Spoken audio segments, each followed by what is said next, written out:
अस्सलाम वालेकुम व्यूअर्स। आज मैं आपके साथ चॉकलेट आइसक्रीम की रेसिपी शेयर कर रही हूँ। आज मैं आपको घर की बलाई से चॉकलेट आइसक्रीम बनाना सिखाऊंगी जो बनकर बिल्कुल बाजार जैसी तैयार होगी। चले हम स्टार्ट करते हैं। दूध पर जो डेली की बलाई होती है उसमें से जो बलाई बच जाती थी उसे फ्रीज़र कर मैंने जमा लिया है, वेस्ट नहीं किया है। और तकरीबन इसको 20% मैंने पिघला लिया है। 80% हिस्सा इसका जमा हुआ है। अब हम इसको बीटर की मदद से बीट कर लेंगे। आप बलाई फ्रीज़र में ही जमा करिएगा, नीचे फ्रिज में मत रखिएगा वरना ख़राब हो जाएगी। तकरीबन 3 से 4 मिनट में ये अच्छे तरीके से स्टफ़ हो जाएगी। ये देखें अभी 3 मिनट ही गुजरे हैं, ये कितनी स्टफ़ हो गई है।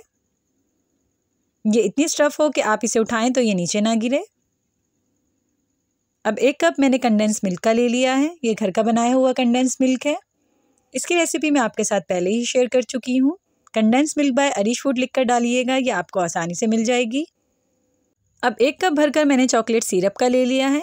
जो घर का नॉर्मली कप होता है वो भर कर लिए हैं मैंने ये दोनों। ये हम इसमें ऐड कर देंगे। दोनों चीज़ें डालने के बाद आपने इसमें बीटर यूज़ नहीं करना है। चम्मच की मदद से इसे मिक्स करिएगा। रेसिपी अच्छी लगती है तो चैनल को सब्सक्राइब कर लिया करें, वीडियो को लाइक कर दिया करें और शेयर कर दिया करें और बेल आइकन के बटन को दबा दिया करें ताकि मेरी नई आने वाली वीडियो सबसे पहले आपको मिले। ये अच्छे तरीके से मिक्स हो गई है। अब मैंने एक एयर टाइट बॉक्स ले लिया है। सारा मिक्सचर हम इसके अंदर डाल देंगे।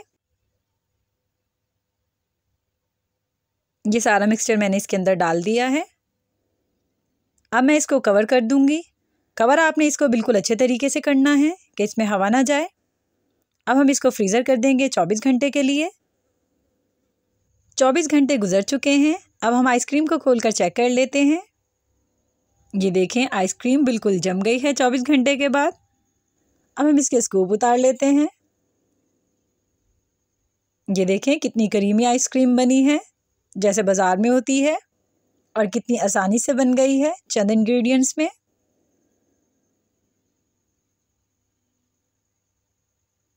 ये देखें कितनी करीमी और सॉफ्ट है ये। इसका जायका इससे भी ज़्यादा लाजवाब होगा। अब इसके ऊपर हम टॉपिंग कर देंगे चॉकलेट सिरप की। ये देखें हमारी ज़बरदस्त सी यमी करीमी आइसक्रीम बिल्कुल रेडी है। कितनी आसानी से ये बन गई है। इस रेसिपी को घर पर ट्राई करिएगा और कमेंट करके बताइएगा कि ये रेसिपी आपको कैसी लगी।